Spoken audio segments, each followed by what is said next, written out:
Ever pondered how Christmas has turned into a shopping extravaganza? Yes, the most wonderful time of the year, filled with holiday cheer, sparkling lights and heartwarming traditions, has been steadily evolving into a season of consumerism. This transformation has been so gradual, so subtle, that we've almost forgotten the true essence of this beloved holiday. Christmas, at its core, is about love, unity and goodwill, a time to come together, to appreciate each other, and to celebrate the joy of giving.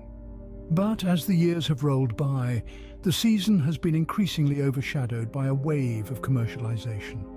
The focus has shifted from giving to buying and giving, subtly nudging us towards an endless cycle of shopping and consumption. Now you might ask, what's wrong with buying gifts?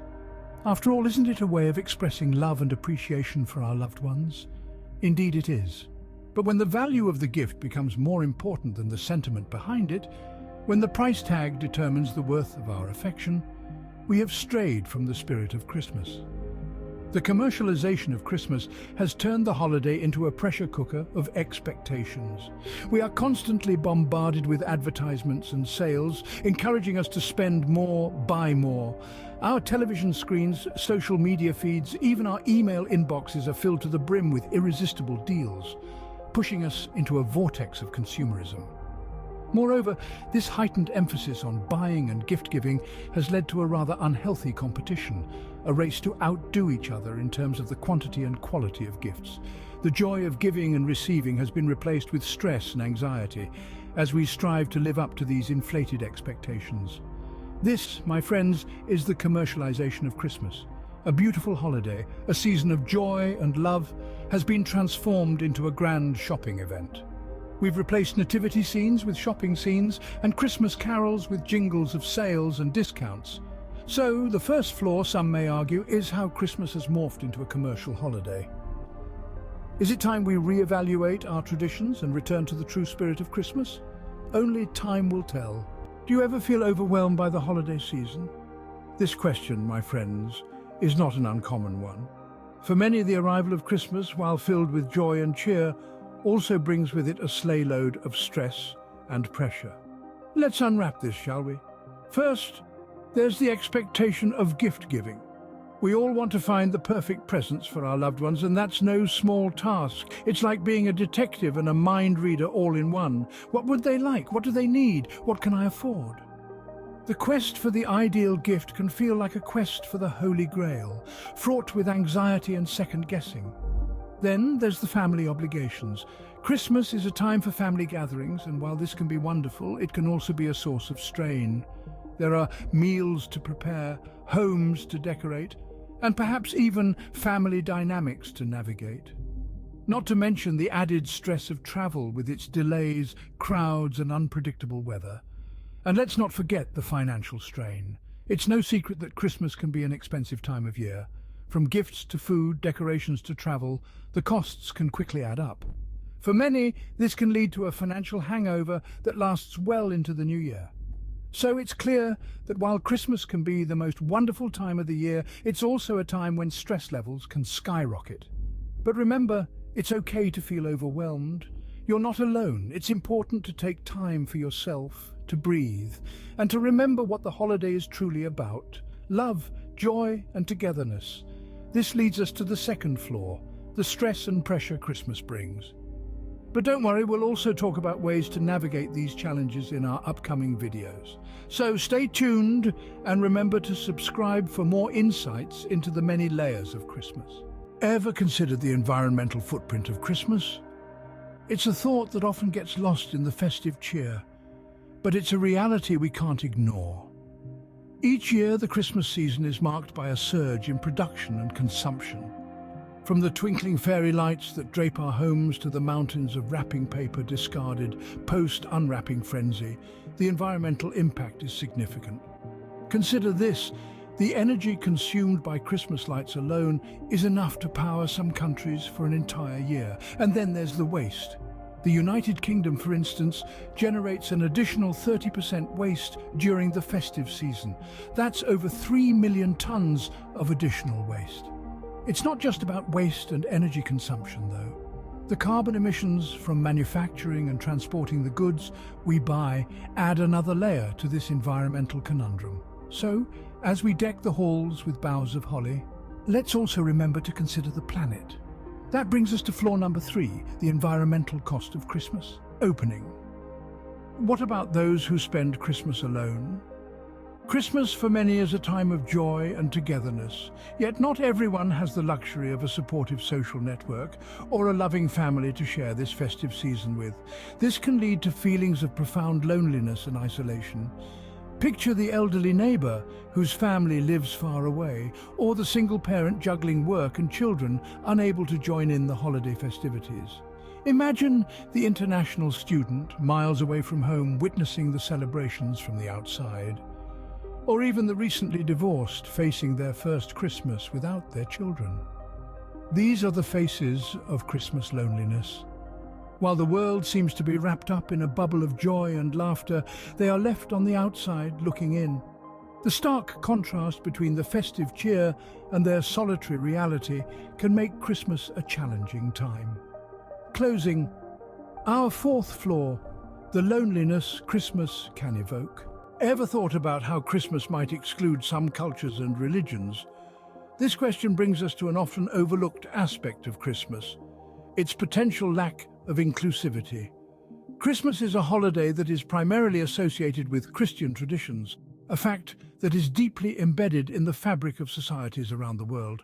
But have we ever stopped to consider the implications of this? In a world that is increasingly global and diverse, we find ourselves sharing our lives with individuals from a multitude of cultural and religious backgrounds. It's a beautiful mosaic of human experience, but it also presents challenges. One of these is the question of inclusivity during religious holidays, and Christmas is no exception. Consider this.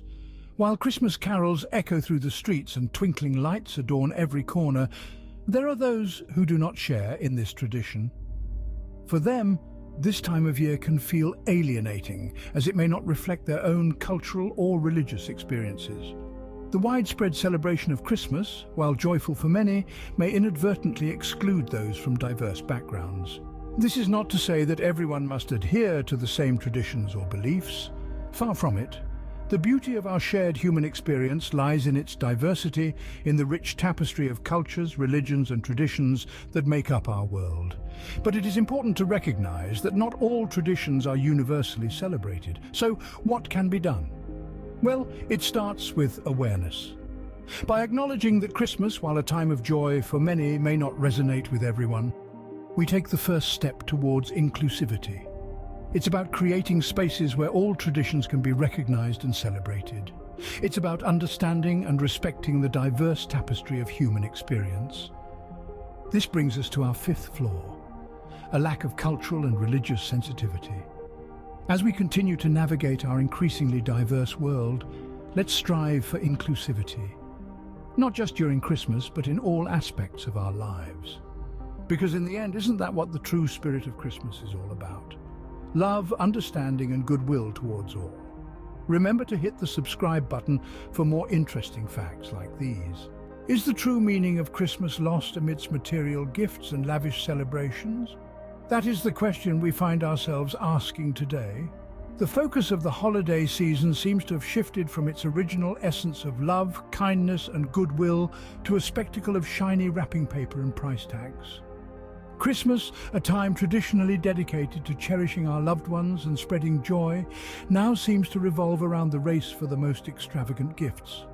The heartwarming tales of selflessness and compassion are being overshadowed by the glitz and glamour of materialism. This shift in focus is not just diluting the spirit of the holiday, but also creating a culture of comparison and discontent. The joy of giving is slowly being replaced by the pressure of giving the right gift. Instead of moments, we are creating invoices. Instead of memories, we are leaving behind receipts. This leads us to our 6th flaw, the overemphasis on materialism. Does Christmas encourage overindulgence? This question brings us to our next point of discussion. The holiday season, and Christmas in particular, is often characterized by an abundance of food, drink, and merriment. While these are certainly elements of festive cheer, they also pave the way for overindulgence. It's not uncommon to find ourselves eating more than our fill, tempted by the array of Christmas treats on display. Similarly, the holiday spirit might lead us to indulge in a few extra glasses of cheer. While these behaviours might seem harmless in the moment, they can have negative impacts on our physical and mental health in the long run. Excessive eating can lead to weight gain and associated health issues, while excessive drinking can harm our liver and other organs. Additionally, this cycle of overindulgence and regret can take a toll on our mental well-being, leaving us feeling guilty or stressed. Our final flaw: the potential health consequences of overindulgence during Christmas. So, is Christmas flawed? We've delved into the commercialization of the holiday season, the stress it often brings, and its impact on our environment. We've touched upon the loneliness some people experience during this time, the cultural and religious sensitivity it sometimes overlooks, and the overemphasis on materialism. And we've also explored the potential health repercussions tied to overindulgence. But remember, these are not condemnations, but mere observations. They're not universal truths, but individual perspectives. Christmas, like any other phenomenon, is multifaceted and subjective. It can bring immense joy and happiness to many, even while others grapple with its less cheerful aspects. It's a time of love, kindness, and goodwill for countless individuals around the globe. So what are your thoughts? What does Christmas mean to you? And how can we make it a more inclusive, sustainable, and joyful occasion for all? Don't forget to subscribe for more thought-provoking content.